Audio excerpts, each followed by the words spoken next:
Hi guys, another video here.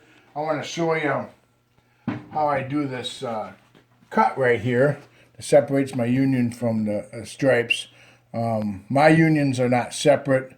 They're part of the stripes all the way across. I know some people use a razor blade. Some people use painter's tape to make the separation.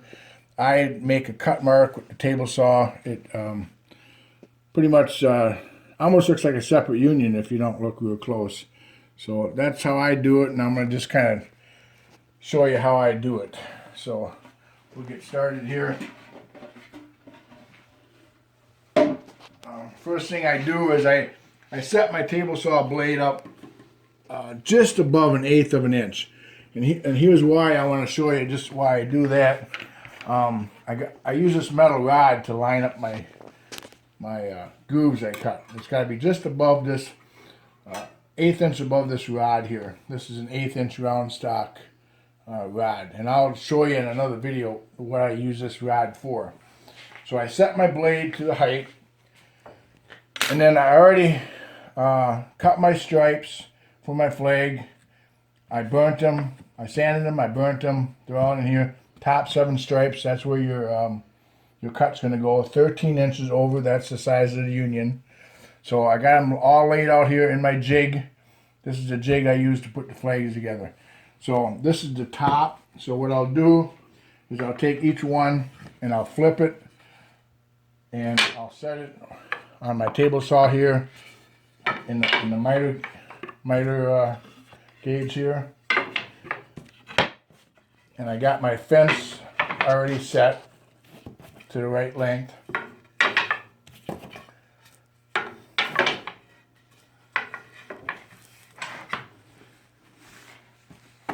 And then what I'll do is I got these clamps here, and I'll just clamp these tight. You want to hold them together tight.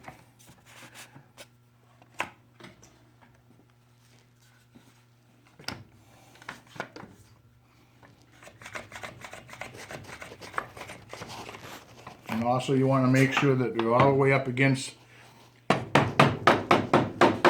fence, because that's going to be the 13 inches.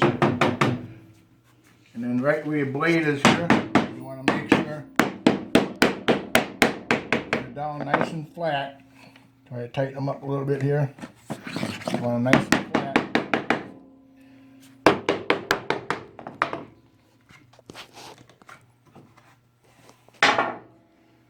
And everything will slide nice. It's all lined up here good.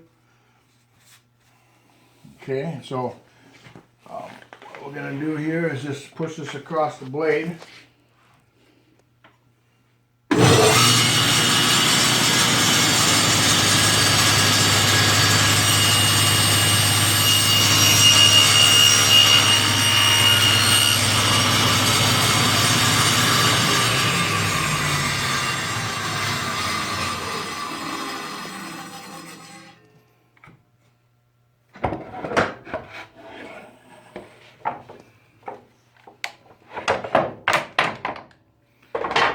What that's going to do is make a nice cut, and then if I take my pieces here and lay them back in here,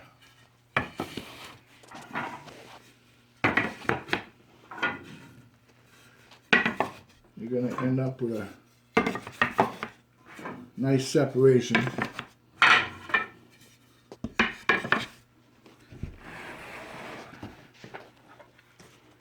And you can see it's lined up pretty good there. And I can do another video here, I'll show you. But this metal rod here will fit in there, because I'm going to have to tip these upside down to glue them. So that metal rod will keep that union nice and straight when I glue it together. And then after it's glued together, I'll just take out the metal rod and everything's nice and straight. And when you go to stain these, you don't have to worry about the stain, the blue stain going over here, the red stain, the white stain going over here. You got this groove, and then what I do later is just tape this off, and then I'll take black spray paint and paint this black if you want. You don't have to, but you paint that black, and it'll end up pretty nice union. That's how I do my unions, and basically you're going to end up like this here, and it looks actually pretty nice. So that's how I do it. Hope that helps.